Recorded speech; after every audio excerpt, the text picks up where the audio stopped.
Assalamualaikum, selamat sore Mas Deka dan Pak Ustadz. Waalaikumsalam.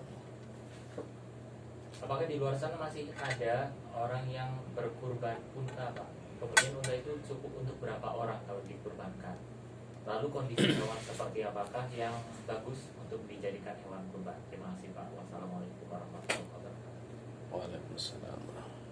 Terima kasih pertanyaan mengenai kurban dengan unta. Apakah sampai sekarang ini masih berlaku atau masih ada? Di daerah Timur Tengah itu masih ada, karena memang justru di sana itu sebagai pengganti sapi itu aslinya kan unta. Kalau sapi justru di sana itu jarang dan lebih susah untuk mencarinya. Kalau di sana lebih banyak menggunakan unta daripada sapi karena memang unta yang banyak di sana. Nah, kalau di sini bagaimana? Di sini menggunakan sapi.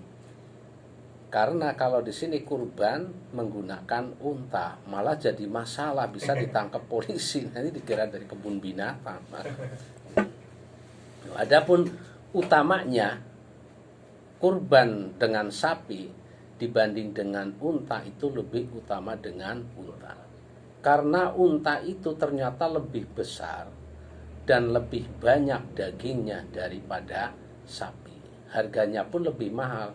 Apabila di situ ceritanya orang yang pernah mukim di sana, teman-teman yang di sana, kalau harga sapi di 25, itu kalau unta itu bisa di situ 40-an. Jadi harganya unta itu lebih mahal dari sapi.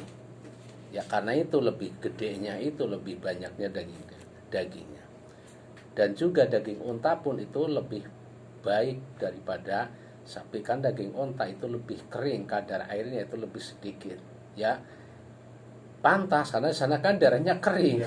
Tidak seperti sapi tiap hari bisa minum. Tapi kalau unta kan bisa sampai seminggu sekali itu bertahan. Itu kelebihan daripada unta. Jadi hewan istimewa unta itu. Tidak seperti sapi tiap hari minum. Unta itu bertahan 1 minggu sampai 10 hari nggak minum pun bertahan.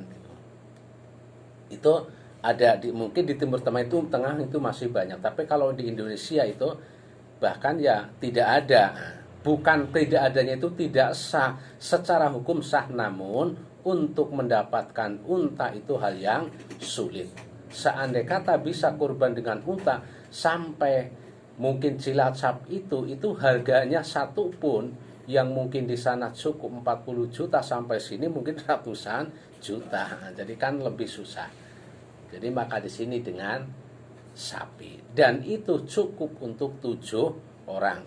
Seperti yang dilaksanakan oleh Nabi Muhammad SAW ketika di Hudaybiyah. Ya.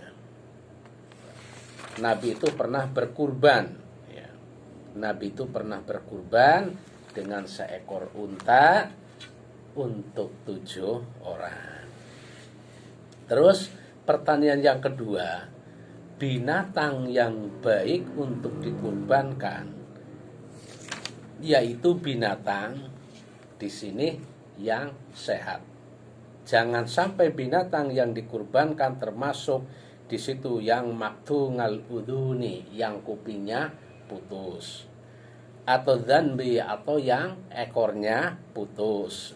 Walaupun itu tidak mengurangi daging. Nah, sekarang kuping dagingnya, kalau kuping putus atau sobek, lah mengurangi daging itu seberapa? Kan tidak seberapa.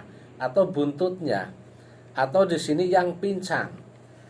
Nah, itu kurang baik. Walaupun di sini disebutkan wala tuju maktu ngatal uduni aidanbi.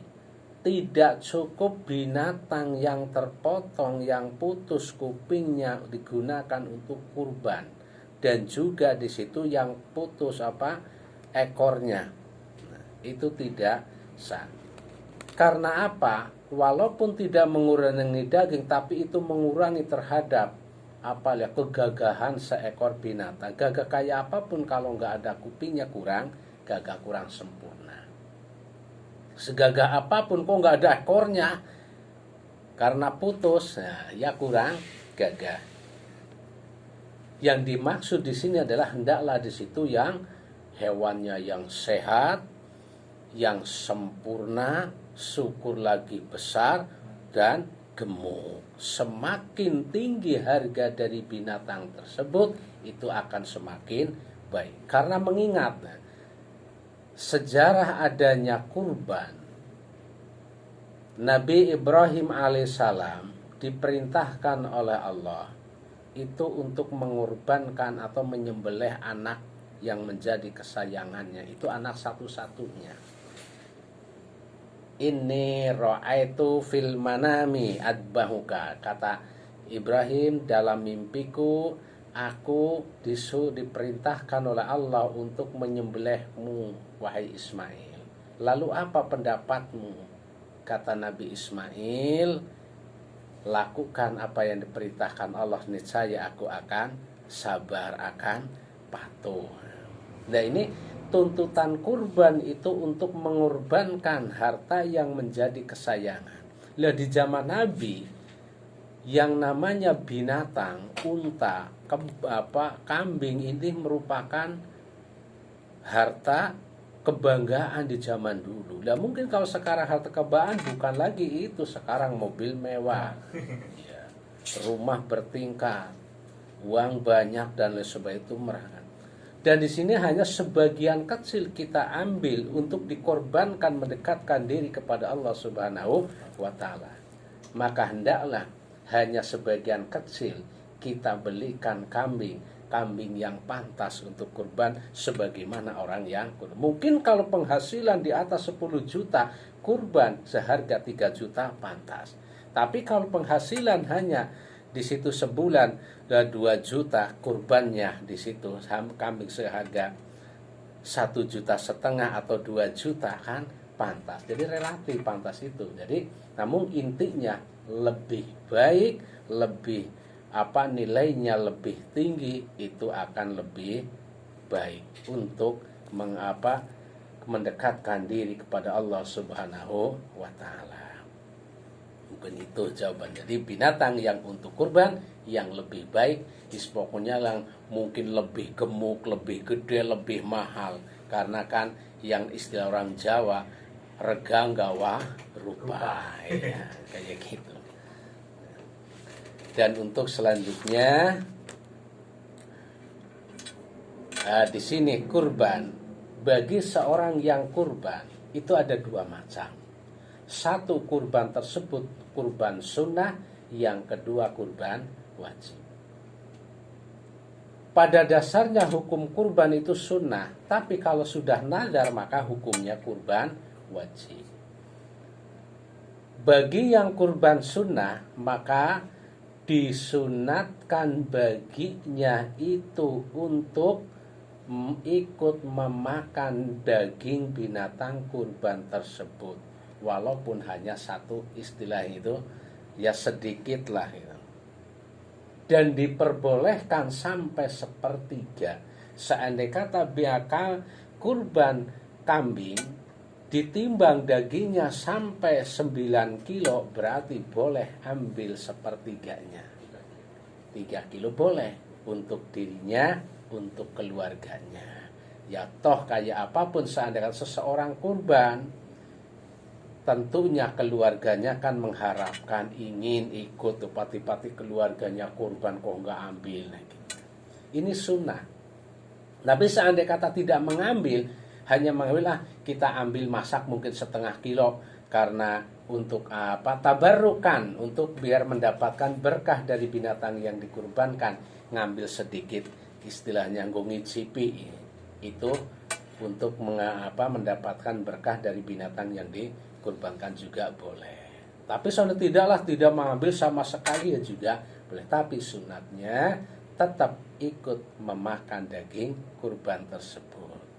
Itu andai kata kurban sunnah. Tapi andai kata nazar, itu sama sekali tidak boleh ikut makan. Karena apa? Begitu orang tersebut kurban nazar, berarti di situ sudah lepaslah kepemilikannya.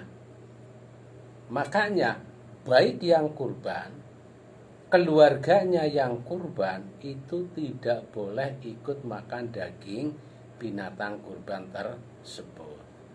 Lihat sekarang perbedaan yang sunnah dengan yang kurban itu bagaimana? Lah yang wajib, sunnah yang dengan yang wajib bedanya bagaimana? Ya kan disebutkan kalau yang wajib itu yang nadar. Nadar itu janji. Kalau saya besok diangkat jadi PNS, tahun depan saya kurban, ini berarti janji. Keluarganya sakit-sakitan, kalau sakit ya kamu sembuh, besok kurban akan saya kurbanin, kok sembuh wajib kurban.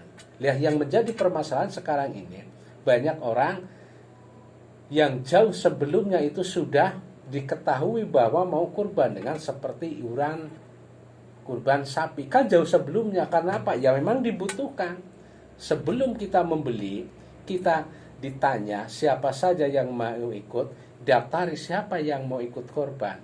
Ya kan jauh sebelumnya, bahkan kurang 1 bulan pun dari ketahui si fulan ini mau kurban. Ya buktinya sudah daftar, ikut patungan beli sapi untuk kurban. Lihat pertanyaannya, apakah ini termasuk nadar apa bukan? Ini bukan termasuk nadar. Itu penjelasan dalam kitab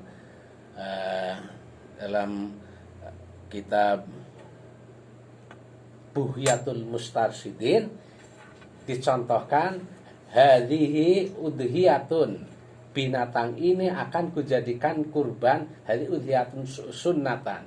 Jadi binatang ini, sapi ini atau kambing ini akan aku jadikan kurban sunnah. Sebulan sebelumnya beli. Itu buat apa beli kambing? Untuk kurban sunnah. Itu tidak termasuk nazar.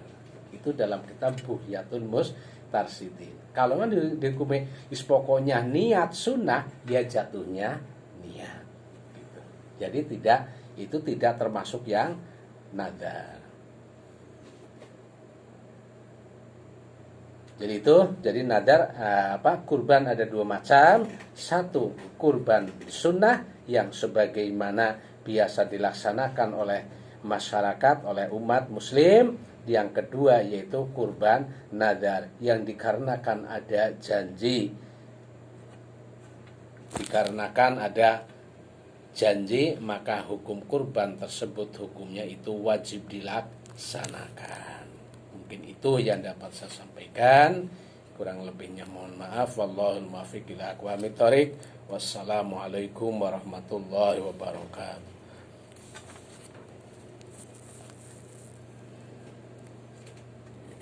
Waalaikumsalam warahmatullahi wabarakatuh. Terima kasih Pak Ustaz Sumrudin untuk kajian Islam di hari ini. Demikian sahabat kajian Islam edisi 23 Juni 2021. Semoga bermanfaat.